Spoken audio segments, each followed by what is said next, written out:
ale tuna chuan unboxing na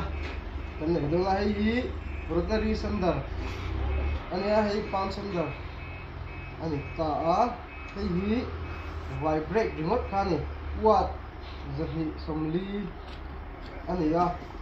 ka tong hi fi awak lo mai the a chan chu mo ta hat mai pa hi bala lu se thiam ro nia ta hi instruction chuanin carbon achhoma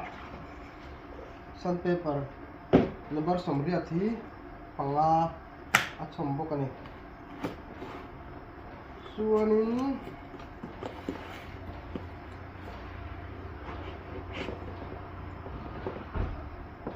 hei ani poka lai hianin hei on off na nia a hian a gear kha om ve bokani chuanin kuai eng lo na tur ha ti hian om boka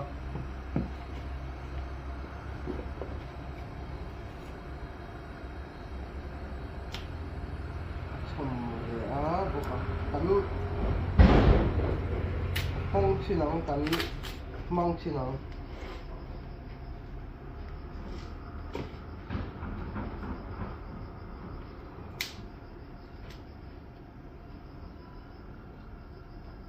hemi that na chu akil han no nan vel ta khana khadona hei kan kuayanga hei lelam a om ta hei chuanin ti hian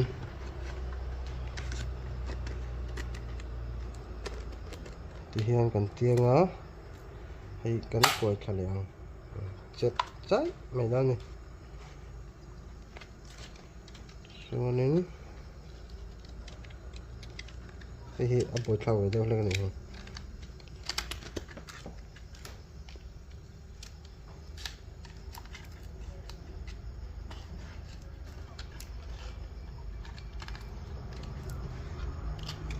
hei offline na ka lei ania kolosit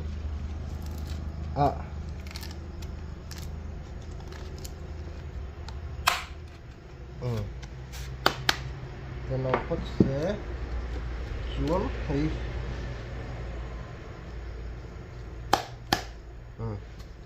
hắn mong chi nào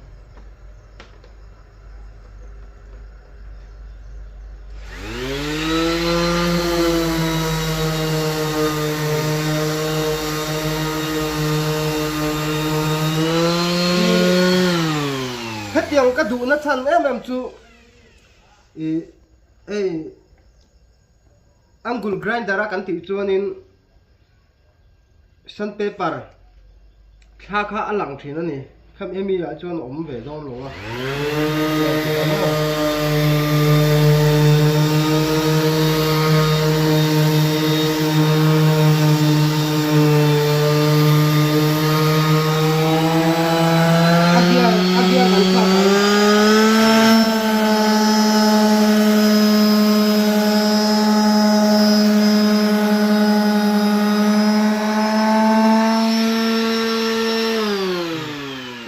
kuai kha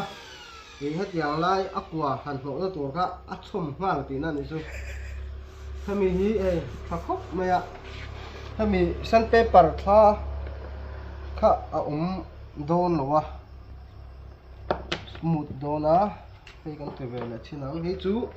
vibrate ringot khan ta aviru ve lo ta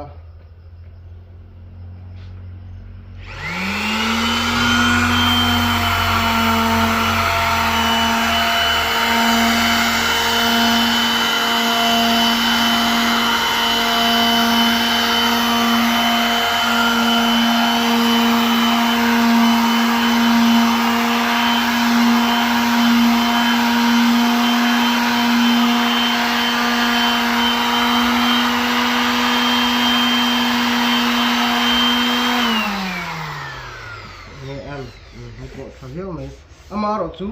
hemi hi athazo ei chú a vibrate thì có khani amaro chú akil ve la ei kan ti chino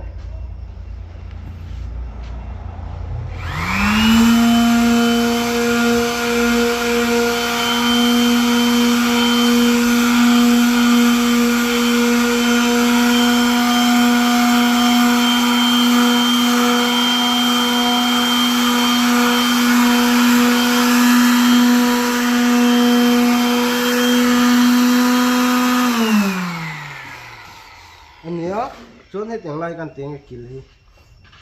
ở thang nghe thang nào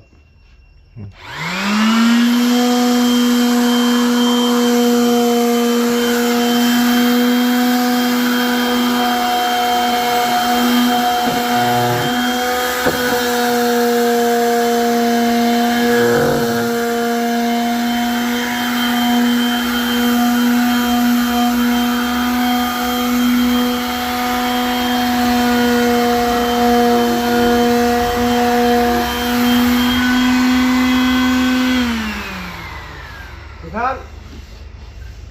akil no na tha em ma chuanin wal puti no nan ka po athat karing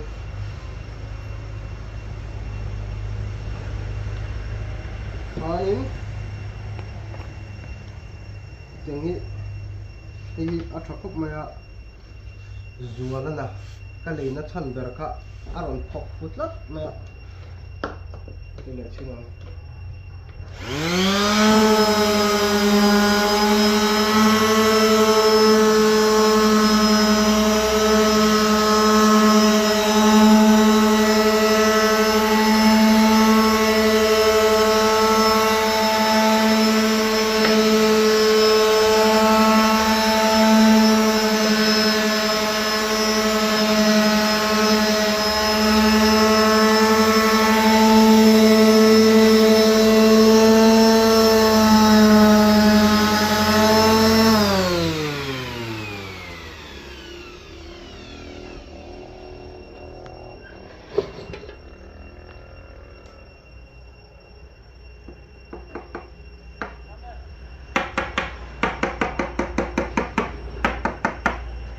dịp cho khóc này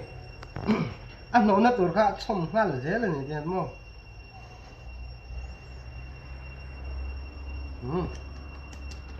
Tôi còn lên